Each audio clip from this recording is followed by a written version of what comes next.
Hello, everyone. So my initial reaction to the TED Talk by Ted Vicky and also the podcast with Anne Marie Kirby was I was just stunned at how fast technology is constantly evolving, and especially with Ted Vicky, how he's been like changed the way he's approached clients and health in general, to make things easier. As he put it, we have these smartphones. One that I'm taking this video with that are super powerful, and they're great tools. We use them so much for leisure and pleasure time, as far as like social media and research, YouTube, like that kind of thing. It makes sense that we use these to also help our health. And then in the podcast with Anne Marie Kirby, I mean, just the things that she was discussing and the ideas that she has were just so profound and great. With the gamification and making integrating AI into wearable technology to make things more pleasurable for the wearer. Make exercise and health a lot enjoyable and not so tedious at times.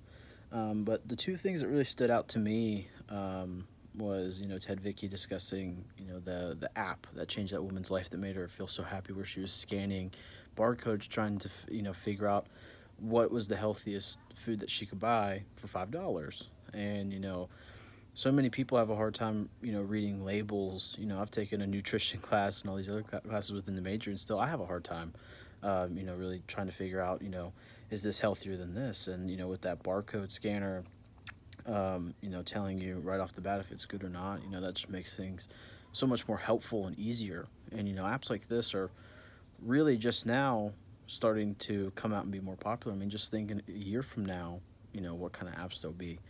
I've always used the MyFitnessPal, and I've always been amazed at that technology and how easy it is just to keep track of everything going on with your health. And then with the podcast by Anne Marie Kirby, was the thing that stood out to me was as I said before, just the ideas that she has, and also how she's kind of trying to shift the way people or corporations look at employee wellness. Not so much as a wellness program to increase your return of investment or your ROI, but almost as a safety plan. Just as any company has a safety plan, it's just as important to have a wellness plan, especially for the workers who aren't in a factory necessarily, but in a cubicle.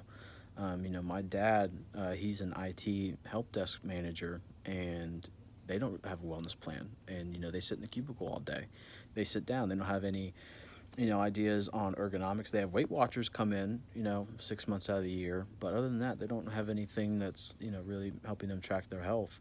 And when I've talked to him about a wellness plan, he just referred me to their kind of their safety plan that covers like their construction workers and like the process that they kind of have to go through.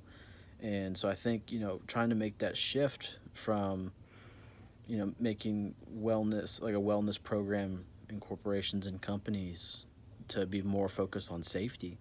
I think that would greatly improve things. And my takeaway from both presentations is just how constantly evolving technology can be, and or it is, not can be, but how it is. And how it can further help us in the future. I mean, the most recent Apple Watch could give you like read your pulse and all of these other things, and it's a watch. And it gives you reminders, hey, you should stand up for the next 30 seconds, or whatever. Like those kind of things are just now becoming more popular and more present in our society. And I think the easier we make it to be conscientious about your health, the more healthy people we will have. I mean, we always have these technologies on us. Like, I never leave the house without my phone. I hardly leave the couch without my phone. It's always in my pocket or right next to me. Being able to have that convenience literally in the palm of your hand can really change the way we view health, the way people are able to view health and have access to it. One of the things that has kind of blown my mind recently is like the virtual doctor visits. Anything from like I get strep throat a lot, a couple times a year, and the fact that I don't have to go to an urgent care or my healthcare provider to get diagnosed for it, because I already know the symptoms. I can just go on this virtual doctor visit and tell them what I need. They talk to me for like 5 minutes, and then I'm out and I'm done. That kind of convenience is great, and I think that is the pathway we're going, and I'm excited for it. So hope everybody's well. Bye.